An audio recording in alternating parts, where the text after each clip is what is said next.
Hey there, beautiful people. Happy New Year, and hope you're all having a wonderful start to 2022. It's almost time for me to put away this lovely Christmas tree, and a lot of you have probably started making some New Year's resolutions for the year ahead. Whether you're looking to improve your health and fitness, read some more books, or see your friends more often, you're probably all looking to make some positive changes that will enhance your lives moving forward. Now, New Year's resolutions, they sound great in theory, but in reality, they're not always the easiest things to achieve. Today, I'm going to give you 5 tips that are going to help you stay on track and actually achieve your New Year's resolutions. Tip number 1 is around effective goal setting. Rather than setting yourself a really generic, wishy-washy goal like, I just want to lose some weight this year, we're going to turn that into what we call a SMART goal. Now, SMART stands for specific, measurable, attainable, relevant, and time-based. Let's take that generic goal of I just want to lose some weight this year and then turn it into a SMART goal, which could be something like I want to lose 10 kilograms in the next 20 weeks. This slight tweak allows us to easily hit all 5 parts of the SMART acronym. It's specific because we are actually saying we want to lose 10 kilograms in 20 weeks. It's measurable because we can measure how our weight changes week to week on the scale. That goal is very attainable because it only requires a weight loss of half a kilo a week, which can be done very easily without massive overhauls to your diet and lifestyle. It's a very relevant goal because clearly your goal is around trying to lose weight to improve your overall quality of life. And finally, it's time-based because you're giving yourself a very specific 20-week window in order to achieve this goal. This may sound like a very minor difference in the wording, but I assure you, having a SMART goal like this is going to make it much more likely for you to achieve this as you hit the end of your resolution. Tip number 2, understand the why you're trying to achieve something. It's all well and good setting a very good SMART goal, as we did above, but without understanding the real reason behind why you're trying to achieve something, you're really going to lose sight of the end goal and not going to be able to get yourself continuing to go over time. If we stick to the weight loss goal we had before, losing the weight is only the actual physical goal or the outcome. But understanding the driving reasons behind why you want to lose the weight is going to keep you accountable and keep you always wanting to hit that objective. Now, there's many reasons people want to lose weight. It could be because you want to lose some weight so your energy levels go up and you can play with your kids more. It could be because your doctors told you that in your current lifestyle habit, you need to lose some weight, otherwise you're going to be at severe risk for all sorts of diseases. Alternatively, it could be something as simple as you just want to feel more confident and be able to fit into your clothes that you used to wear all those years ago. Whatever the reason may be, make sure you actually understand that why, and always remind yourself that that is the reason why you set the goal and why you're so determined to achieve it. Tip number 3, do not use an all or nothing approach. What I find is when people first start on a resolution, they get super excited and motivated, they start going 100% at it, and eventually they burn out very, very quickly and revert back to type and just give up. Let's look at our example of trying to lose weight. Typically, when I see a lot of people starting their weight loss journeys, they get super into it, and what they'll typically do is they'll train 7 days a week, they'll eat nothing but chicken, rice, and broccoli, and they'll stop all social outings altogether.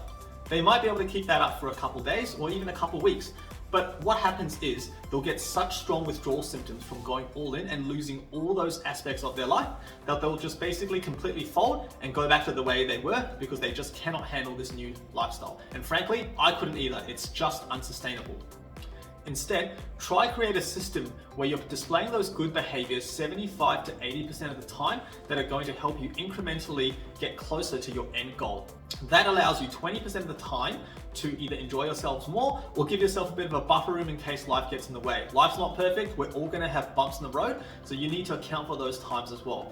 I've seen so many instances of people eating super well and exercising for 3 or 4 days. They hit a bad day on day 5, they decide to eat a pizza and realize, oh crap, I've just eaten a pizza, I might as well throw the rest of my day away and go out and have a few drinks. Don't be too hard on yourself. This stuff happens even to the best of us. If it does happen to you, rather than punish yourself for it or throw everything away, just keep your head up, keep moving forward, stay positive, and know that in the end, it will all work out if you display the right behaviors that 80% of the time.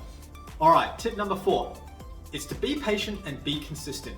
When you set off on these resolutions, don't just fall for the hype of starting on a 1 or 2 week program, not seeing any progress, and then deciding to completely fall off the bandwagon. You really need to stick to something for a consistent period of time before you can really judge if it's worked or not. For me, I typically like to stick to something for 2 to 3 months at a time when I'm trying to make a change before I decide to make any conclusions. Also, it's very important you don't rely just on your motivation to carry yourselves through. Motivation is great, right? It gives us an initial burst and it gets us super excited, and we'll probably set some goals just like you have a New Year's resolution. But relying on your motivation throughout the whole year is not going to help you achieve your goals. You need to actually rely on your discipline and your consistency in order to carry you through for the days where motivation is not there. Let's be real, I have days where I don't feel motivated. I feel days where I feel like I just want to sit in bed all day. But at the end of the day, I just need to make sure I keep showing up even on the days where I don't feel like doing it. To be honest, the days that you don't feel like doing it are probably more important than the days you do feel like doing it. Anyone can do anything in the world if the conditions are right and if they're feeling good.